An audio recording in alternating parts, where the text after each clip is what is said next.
Hello guys, welcome to the psychology series. आज हम देखेंगे व्हाट इज़ साइकोलॉजी, उसका इवोल्यूशन कैसे हुआ और psychology as a scientific discipline क्यों कहा जाता है। तो देखते हैं साइकोलॉजी की डेफिनेशन। तो साइकोलॉजी की डेफिनेशन को जानने से पहले हम देखते हैं वो डिराइव कहाँ से हुआ है। इसमें दो ग्रीक वर्ड्स यूज होते हैं, साइकी एंड लोगोस। तो साइकी का मीनिंग होता है सोल या फिर स्पिरिट या फिर माइंड, और लोगोस का मीनिंग होता है स्टडी। तो स्टडी ऑफ सोल या फिर स्पिरिट और माइंड। तो हमें देखना पड़ेगा ये वर्ड जब डिराइव हुआ था तो उस टाइम पे बहुत एशियन टाइम था, बहुत पहले का टाइम था, इसलिए इसका मीनिंग ऐसा होता है। लेकिन मॉडर्न एरा में हम क्या देखते हैं, ये एक साइंटिफिक स्टडी है किसकी, मेंटल प्रोसेसेस की और बिहेवियर की। लेकिन अगर हम वर्ड पे जाएं तो उसका मीनिंग होता है स्टडी ऑफ सोल, स्पिरिट और माइंड।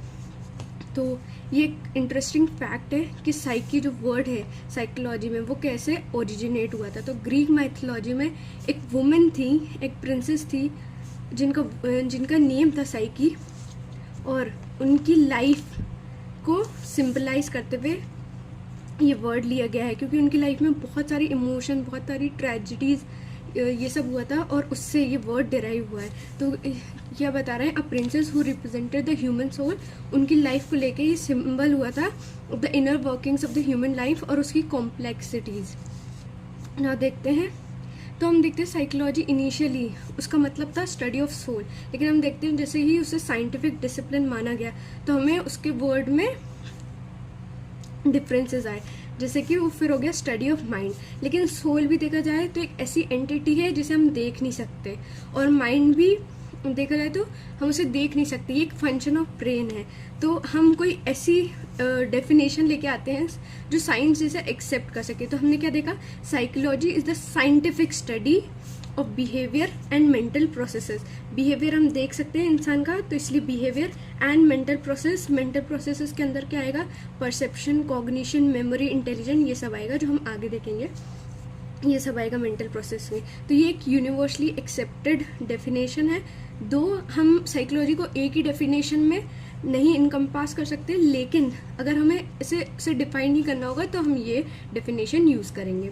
अब देखते हैं उसके अंदर क्या तीन चीज़ें आती हैं। तो साइकोलॉजी के अंदर तीन चीज़ें आती हैं, मेंटल प्रोसेस या फिर माइंड, ह्यूमन एक्सपीरियंस और ह्यूमन बिहेवियर। हम तीनों चीज़ों को डिटेल में देखेंगे। तो हम देखते हैं मेंटल प्रोसेसेस क्या होती हैं। तो जो भी इंटरनल एक्टिविटीज़ होती हैं हमारे माइंड में, जैसे हम सोचते हैं, हम चीज़ों को देखते हैं, परसेप्ट करते हैं, फिर हम कॉग्निशन करते हैं, मतलब उन्हें अंडरस्टैंड करते हैं, और जो भी चीज़ हम देखते हैं, सुनते हैं या करते हैं वो हमारी मेमोरी में फीड होती है। जो डिफरेंट टाइप के इमोशंस आते हैं, हमारी जो डिसीजन मेकिंग एबिलिटीज़ होती है या फिर प्रॉब्लम सॉल्विंग एबिलिटीज़ होती है, ये सब किस में आएगा, मेंटल प्रोसेसेस में। तो ये हम देख नहीं सकते लेकिन ये होती है। This process enable individual to perceive, understand and respond. तो क्या हम परसीव करते हैं, देखते हैं, समझते हैं, और फिर हम रिस्पॉन्ड करते हैं टू द आउटर वर्ल्ड। तो ये सब किस में आ जाता है, मेंटल प्रोसेसेस में। अब देखते हैं हम ह्यूमन एक्सपीरियंस। तो ह्यूमन एक्सपीरियंस क्या हो गया, एक सब्जेक्टिव थिंग हो गई, क्योंकि कोई भी चीज़ अगर एक्सपीरियंस कर रहा है कोई ह्यूमन, तो वो अपना एक्सपीरियंस होगा और सबके एक्सपीरियंस डिफरेंस हो सकते हैं। तो ये क्या हो गया, सब्जेक्टिव हो गया, मतलब उस इंसान के लिए वो एक्सपीरियंस हो गया। तो हम क्या पढ़ते हैं इसमें, ह्यूमन एक्सपीरियंस भी पढ़ते हैं, और ये एक पर्सनल चीज़ें हो गई। तो पर्सनली जो हमें थॉट्स आते हैं, मतलब सबके थॉट्स सेम तो नहीं होते, तो ये क्या है, एक ह्यूमन एक्सपीरियंस जो कि पर्सनल है। फीलिंग्स, तो इमोशन बेसिक्स होते हैं और वो सब में आते हैं, एंगर, ये सब इमोशंस है, ये बेसिक्स होते हैं। लेकिन फीलिंग्स जो होती हैं वो सब्जेक्टिव होती हैं, वो सब में अलग आती हैं। फिर हो गए सेंसेशन या फिर परसेप्शन, ये सबके डिफरेंट हो सकते हैं, चीज़ें देखने का नज़रिया। तो ये ह्यूमन एक्सपीरियंस में आता है। तो ये किस पे डिपेंड करता है, entirety on the individual conscious and unconscious life. अब यहाँ कॉन्शियस और अनकॉन्शियस क्या है, कॉन्शियस जिस पे हमारा ध्यान है, जिसको हम सोच समझ के कर रहे हैं, लेकिन और भी चीज़ें ऐसी होती हैं जो अनकॉन्शियसली होती हैं। कुछ रूटीन वाली चीज़ें जो हम करते हैं लाइफ में, हम उन्हें अनकॉन्शियसली करते हैं, क्योंकि हम रोज़ कर रहे होते हैं तो वो हमारे अंदर फीड हो जाती है। या फिर कोई भी ऐसा एक्ट, जैसे हम बाइक चला रहे हैं और सामने कोई आ गया, तो अनकॉन्शियसली हम अपनी बाइक को रोक देंगे, तो ये क्या हो गया, एक अनकॉन्शियस पार्ट हो गया। लेकिन ये भी किस में आ रहा है, ह्यूमन एक्सपीरियंस है, shaped by personal history, culture and context. तो ह्यूमन एक्सपीरियंस किससे शेप हो रहा है, पर्सनल हिस्ट्री से, हमारी लाइफ के जो एक्सपीरियंस रहे, हम कैसे माहौल में पढ़े बढ़े। अब देखते हैं हम, लास्ट इज ह्यूमन बिहेवियर। तो बिहेवियर क्या हो गया, ऑब्जर्वेबल हो गया, मतलब कोई इंसान कैसा बिहेव करता है वो हम देख सकते हैं। तो ये क्या हो गया, ऑब्जर्वेबल एक्शंस जो हम करते हैं, और reaction of an individual influence by internal, वो इंटरनल भी इन्फ्लुएंस हो सकते हैं, जो हमारी थिंकिंग है, मेमोरी है, इमोशंस है, उससे भी हमारे एक्शन डिटरमाइन हो सकते हैं, या फिर कोई भी एक्सटर्नल चीज़ हुई तो उससे भी हमारे बिहेवियर जो है डिटरमाइन हो सकता है।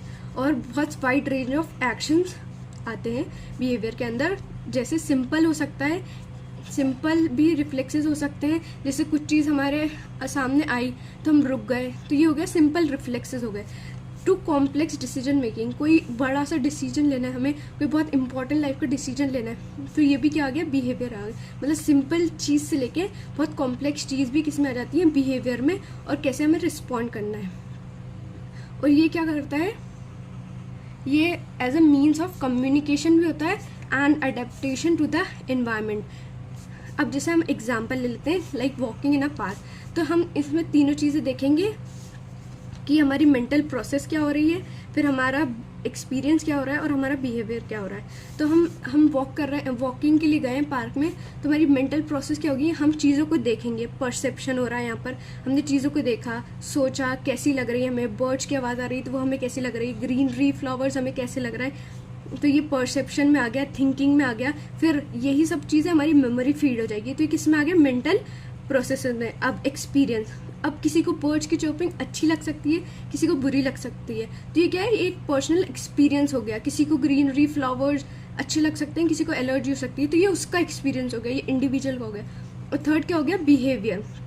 अब हो सकता है वहाँ की अच्छी चीज़ देख के हमने पास में रुक के कोई फूल को तोड़ लिया या फिर कोई फ्लावर ले लिया, तो ये क्या हो गया, उसका बिहेवियर हो गया कि उसे अच्छा लगा इसलिए उसने वो काम किया। हो सकता है कि इंसान जाए, देखे और उसे पसंद ना आए तो नेक्स्ट टाइम वो ना जाए, तो ये उसका बिहेवियर हो गया। तो एक ही चीज़ में हमने देख लिया तीनों चीज़ें।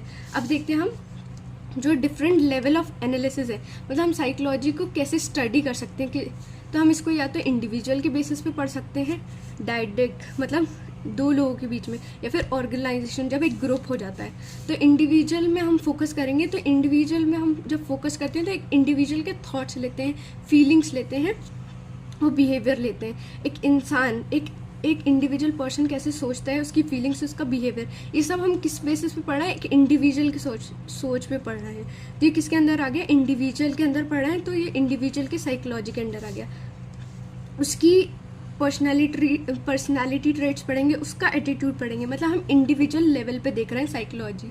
अब सेकेंड आ गया डायरेक्ट, तो इसमें हम दो लोगों की इंटरैक्शन या फिर रिलेशनशिप को डिटरमाइन कर रहे हैं। इस लेवल पे पढ़ रहे हैं हम दो इंडिविजुअल के लेवल पे, उनका कम्युनिकेशन, उनकी डायनामिक्स, उनके कोऑपरेशन, और वो कैसे अपने कॉन्फ्लिक्ट को रिजॉल्व करते हैं, ये डायरेक्ट के अंदर आ गया। दो इंडिविजुअल के रिलेशनशिप या फिर इंटरैक्शन देख रहे हैं। और ऑर्गेनाइजेशनल कैसा हो गया, जब हम एक ग्रुप को देखते हैं तो वो ऑर्गेनाइजेशनल के अंडर आएगा। जैसे कोई बिजनेस मीटिंग्स में एक ग्रुप बन गया, तो हम देखते हैं कि उसमें लीडरशिप क्वालिटीज़ कैसी जा रही है, या फिर डायनामिक्स कैसा है ग्रुप के अंदर, और डिसीजन मेकिंग प्रोसेसेस कैसी हो रही है। तो ये किसके अंदर आ गया, ऑर्गेनाइजेशनल के अंदर। अब देख रहे हैं हम इवोल्यूशन ऑफ साइकोलॉजी।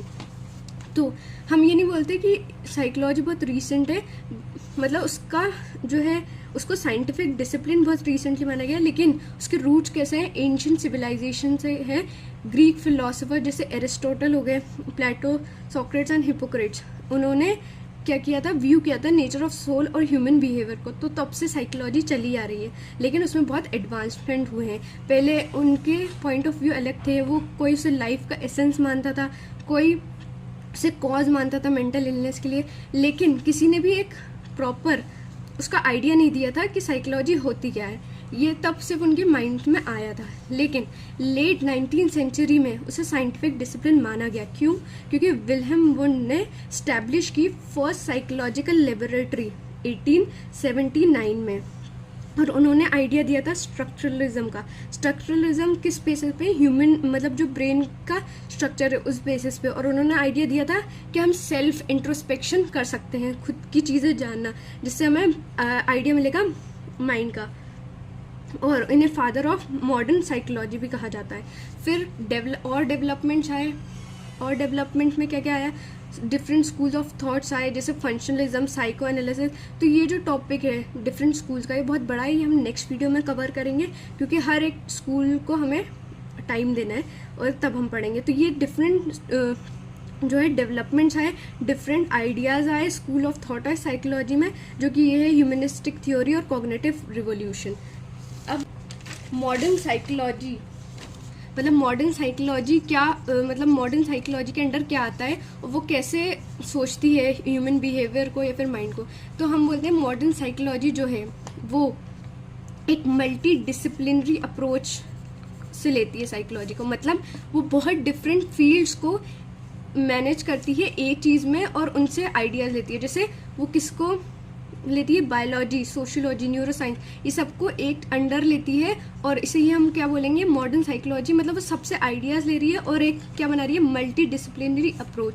तो हम देखते हैं मॉडर्न साइकोलॉजी में हम आइडिया लेते हैं बायोलॉजी से भी, मतलब हाउ एक ह्यूमन की बायोलॉजी, बिहेवियर और मेंटल प्रोसेस को कैसे अफेक्ट कर रही है। फिर सोशियोलॉजी में हम देखेंगे जो भी सोशल फीचर्स होते हैं माहौल में, वो कैसे हम एक इंसान के बिहेवियर को शेप करते हैं। फिर न्यूरोसाइंस, ब्रेन का क्या रोल है हमारे कॉग्निशन में, हमारे बिहेवियर में, ये हम न्यूरोसाइंस से देखते हैं। Anthropology, impact of different belief system, तो हम बच्चे से बड़े होते हैं तो डिफरेंट बिलीफ सिस्टम के अंदर रहते हैं, कल्चरल पर्सपेक्टिव देखते हैं, तो ये क्या इफेक्ट करता है साइकोलॉजी को।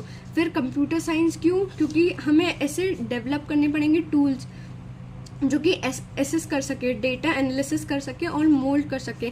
मतलब अगर हम कोई रिसर्च कर रहे हैं तो हम ऐसा डेटा एनालिसिस कर सके कि सारी पॉपुलेशन, जितना भी ग्रुप है हम जिस पर रिसर्च कर रहे हैं, वो प्रॉपरली हैंडल कर सके। तो वो किसके अंडर आ जाएगा, कंप्यूटर साइंस के अंदर। और मेडिसिन के अंदर लास्ट, हम मेडिसिन से कैसे कोलैबोरेट कर सकते हैं कि जो भी हम मेंटल डिसऑर्डर्स है उन्हें और बेहतर अंडरस्टैंड करके ट्रीट कैसे कर सकते हैं, ये मॉडर्न साइकोलॉजी के अंडर आता है। मतलब ये मल्टी डिसिप्लिनरी अप्रोच हो गई।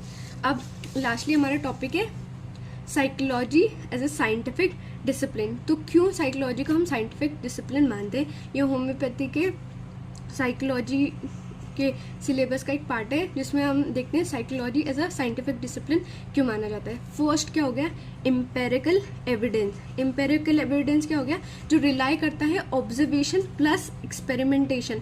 मतलब ऐसे ही नहीं हमने कोई भी थ्योरी या हाइपोथेसिस दे दिया, हमने पहले एक्सपेरिमेंट किया और फिर उसको ऑब्जर्व किया, उस बेसिस पे हमने गैदर किया डेटा और फिर उस गैदर डेटा को हमने बताया कि कैसे ये इन्फ्लुएंस करता है ह्यूमन बिहेवियर और मेंटल प्रोसेसेस को, क्या मेंटल प्रोसेस होती है। तो हम क्या कर रहे हैं, एक्सपेरिमेंट प्लस ऑब्जर्वेशन कर रहे हैं। मतलब ये क्या हो गया, एक एम्पेरिकल एविडेंस हो गया। तो मतलब हम डायरेक्ट थ्योरी नहीं दे रहे हैं, हम पहले ऑब्जर्व कर रहे हैं, सिस्टमैटिक ऑब्जर्वेशन।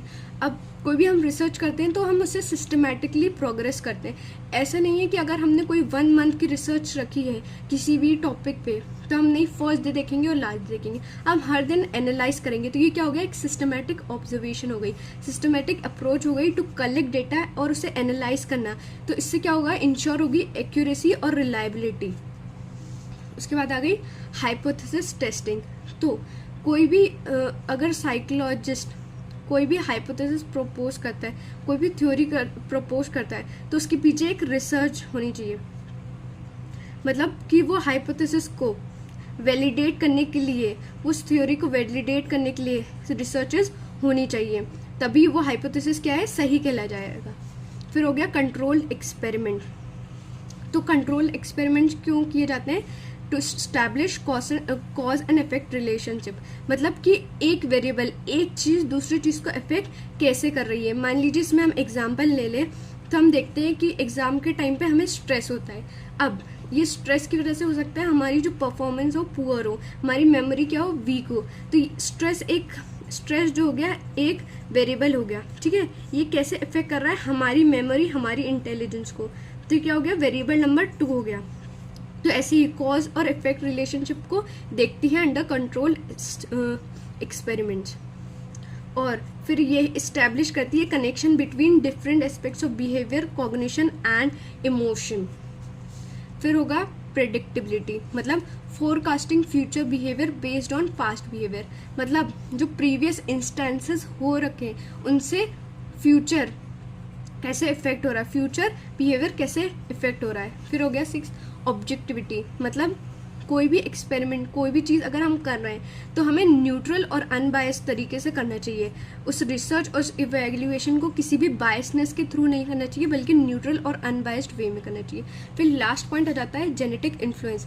आजकल हम लोग मतलब आजकल साइकोलॉजी ये मानती है कि जो भी कुछ चीज़ों में जो वेरिएशन होते हैं डीएनए में, वो क्या कंट्रीब्यूट करता है, डिफरेंस करता है पर्सनालिटी में, इंटेलिजेंस में और मेंटल हेल्थ पे। इसे हम किसके अंडर पढ़ते हैं, बिहेवियरल जेनेटिक्स के अंदर। तो लास्टली क्या होगी, जेनेटिक इन्फ्लुएंस मतलब थोड़ा पार्ट डीएनए भी किसके रोल में प्ले करता है, साइकोलॉजी, एक इंसान की पर्सनालिटी, इंटेलिजेंस और मेंटल हेल्थ में। तो इसके बाद हम नेक्स्ट वीडियो हम पढ़ेंगे on different schools of psychology.